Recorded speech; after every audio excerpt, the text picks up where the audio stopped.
Welcome dear student, स्वागत है आपका बायोलॉजी क्लासेस में। डियर स्टूडेंट, आज हम बात करेंगे BSc part second year zoology के पास कोर्स सिलेबस की। पिछले वीडियो में हमने सेकेंड ईयर के सेकंड बुक और थर्ड बुक के टॉपिक्स डिस्कस कर लिए थे। आज हम फर्स्ट पेपर के टॉपिक डिस्कस करेंगे।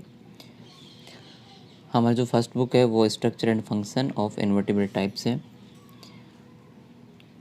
देखिए, फर्स्ट बुक को 3 सेक्शन में डिवाइड किया गया है, सेक्शन ए, सेक्शन बी और सेक्शन सी। सबसे पहले बात करते हैं सेक्शन ए की। हमारा जो सेक्शन ए है वो स्ट्रक्चर एंड फंक्शन का है, यानी कि हमें यहाँ पे संरचना और उनके कार्य देखने। सेक्शन ए में मोस्टली जो नॉन कोऑर्डिनेट हैं और नॉन कोऑर्डिनेट्स के कुछ यहाँ पे स्ट्रक्चर और फंक्शन दी गई हैं। जैसे कि सबसे पहले बात करें अमीबा, जो कि प्रोटोजोआ फाइलम में आता है। दूसरा पैरामीशियम, ये भी प्रोटोजोआ का एनिमल है। तीसरा यूग्लिना, ये भी प्रोटोजोआ में आता है। साइकन, ओबेलिया और फैसियोला, टीनिया, नेरीज। देखिए, सेक्शन ए में हमें यहाँ पे कौन कौन से टॉपिक पढ़ने हैं। पहला हमारा जो टॉपिक है वो लोकोमोशन का है। यहाँ पे याद रखना कि जो लोकोमोशन है वो ऊपर दिए हुए एनिमल्स में हमें यहाँ पे पढ़ना है। देखिए, प्रोटोजोआ फाइलम की बात करें तो अमीबा आता है, जिसमें सूडोपोडियल टाइप का लोकोमोशन पाया जाता है। और प्रोटोजोआ का दूसरा एग्जांपल देखें तो यहाँ पे पैरामीशियम आता है, जिसमें सिलेरी टाइप का लोकोमोशन पाया जाता है। सिलेरी यहाँ पे पक्षमाभ होता है और सूडोपोडियल यहाँ पे कूटपाद गमन होता है। देन प्रोटोजोआ फाइलम का ही एक और एनिमल आता है यहाँ पे, यूग्लिना, जिसमें कशाभिक प्रकार का गमन होता है, जिसे फ्लैजिलर लोकोमोशन बोलते हैं। इसके अलावा दूसरे फाइलम की बात करें तो यहाँ पे नेरीज है, जो कि एनिलिडा फाइलम में आता है, और इसमें जो लोकोमोशन है वो पैरापोडियल टाइप का है। पैरापोडियल जो पार्श्वपाद होते हैं उनके द्वारा इसमें गमन होता है। नेक्स्ट एग्जाम्पल की बात करें तो यहाँ पे पायला आता है, जिसमें पैडल टाइप का लोकोमोशन पाया जाता है। दैन इसके बाद आता है आपका 9वें नंबर का जो फाइलम है, इकाइनोडर्मेटा, जिसमें आता है एस्टीरियस। एस्टीरियस यहाँ पे स्टारफिश है, और स्टारफिश में जो लोकोमोशन होता है वो 2 फीट के द्वारा होता है। तो हमें यहाँ पे मोस्टली लोकोमोशन जो है वो अमीबा में, पैरामीशियम में और यूग्लिना में, नेरिज, पायला और स्टारफिश में पढ़ना है। अब बात करते हैं अगले टॉपिक की। अगला टॉपिक जो है हमारा वो स्केलेटन का है, यानी कि कंकाल तंत्र का। अब देखिए, हमें किन किन नॉन कोऑर्डिनेट्स में यहाँ पे कंकाल तंत्र पढ़ना है। तो मोस्टली कंकाल तंत्र 3 प्रकार का होता है, एंडोस्केलेटन, एक्सोस्केलेटन और एक होता है हाइड्रोस्टैटिक प्रकार का। तो एंडो होता है अंतःकंकाल, जबकि एक्सो होता है बाह्य कंकाल, जबकि हाइड्रोस्टैटिक होता है द्रव स्थितिकी कंकाल।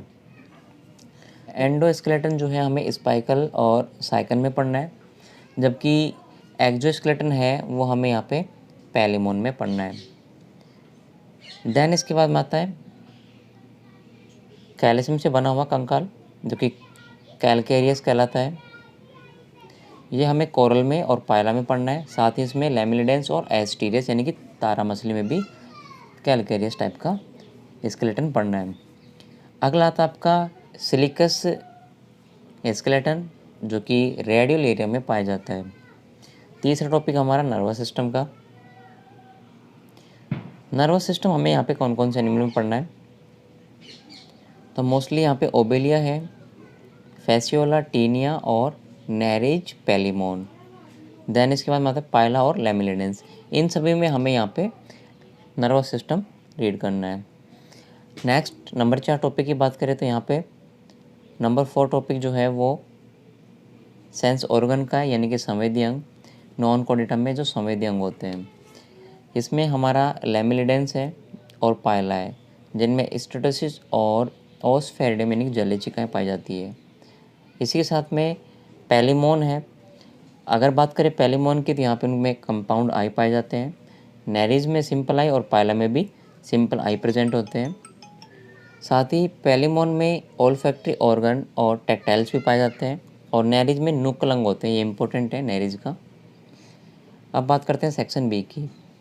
तो सेक्शन बी जो हमारा है वो स्ट्रक्चर और फंक्शन का ही है, बट यहाँ पे पार्ट सेकंड है, पहला टॉपिक आपका भोजन का, दूसरा रेस्पिरेशन, तीसरा एक्सक्रिएशन और चौथा सर्कुलेशन और पांचवा रिप्रोडक्शन। यानी कि भोजन, श्वसन, उत्सर्जन और परिसंचरण तंत्र के साथ में रिप्रोडक्शन के स्ट्रक्चर और उनके फंक्शंस रीड करने। अब बात करते हैं सेक्शन सी की। देखिए सबसे सिंपल जो आपका सेक्शन है वो आपका सेक्शन सी है। आप सेक्शन सी में से फुल मार्क्स ला सकते हो। सेक्शन सी में पहले टॉपिक की बात करें तो साइलेंट फीचर ऑफ हेमिकोडेंटा है, मतलब यहाँ पर इनवर्टिब्रेट्स के एडेप्टेशन पूछे गए हैं। हेमिकोडेंटा के जो सामान्य लक्षण होते हैं, सामान्य जो फीचर होते हैं, उनके बारे में डिस्कस करना है। सेकेंड चैप्टर जो हमारा आता है इसमें वो आता है इवोल्यूशन ऑफ कैनाल सिस्टम और स्पंज, यानी कि जो पोरीफेरा के जो जीव होते हैं ना, उनमें कैनाल सिस्टम का उद्विकास किस प्रकार से हुआ है। थर्ड आता है इसमें पैरासाइटिक अडेप्टेशन इन हेलमिंथीज, यानी कि जो परजीवी अनुकूलन होते हैं हेलमिंथीज जीवों में। तो दो टाइप के हेलमिंथीज जीव होते हैं, प्लेट हेलमिंथीज और एस्क हेलमिंथीज। उन दोनों में परजीवी अनुकूलन को रीड करना है।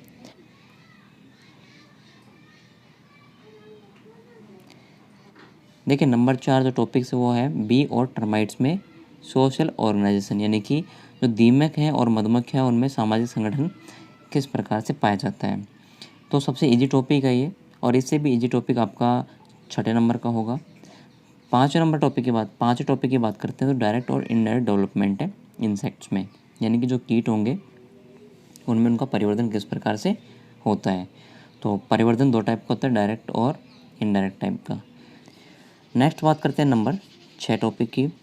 तो यहाँ पे नंबर 6 टॉपिक जो है वाटर वैस्कुलर सिस्टम है, यानी कि नंबर 4 जो टॉपिक था हमारा टर्माइट्स और बी का, उससे भी इजी टॉपिक हमारा ये वाटर वैस्कुलर सिस्टम का है। यानी कि जो स्टार फिश है उसमें जल का परिसंचरण किस प्रकार से होता है। तो यहाँ पे उसके परिसंचरण का जो सिस्टम है वो दिया गया है, water vascular system. Then next बात करते हैं नंबर 7 टॉपिक की। तो यहाँ पे लार्वा फॉर्म दिए हुए, लार्वा फॉर्म है। और नंबर 8 टॉपिक जो हमारा पैरासिटिज्म इन क्रस्टेशिया, यानी कि क्रस्टेशिया जो लार्वा है उनमें परजीविता के बारे में। और 9 नंबर का जो हमारा टॉपिक है वो है टॉर्सन इन मोलस्का। देखिए गैस्ट्रोपोड जो एनिमल होते हैं उनमें उनके जो फुट होते हैं उनको रोटेशन करने के लिए एक फीचर पाया जाता है जिसको बोलते हैं टॉर्सन। ये 180 डिग्री पर अपने फुट को रोटेट कर सकते हैं। तो टॉर्सन इन मोलस्का 9 लास्ट टॉपिक आपका। तो आई होप आपको ये वीडियो अच्छा लगा होगा। तो प्लीज़ इसे लाइक कीजिए, शेयर कीजिए, और चैनल पे नए हो तो प्लीज़ इसे सब्सक्राइब कीजिए और साथ में बेल आइकन को भी प्रेस कर लीजिए ताकि आने वाली न्यू वीडियो आपको सबसे पहले प्राप्त हो सके।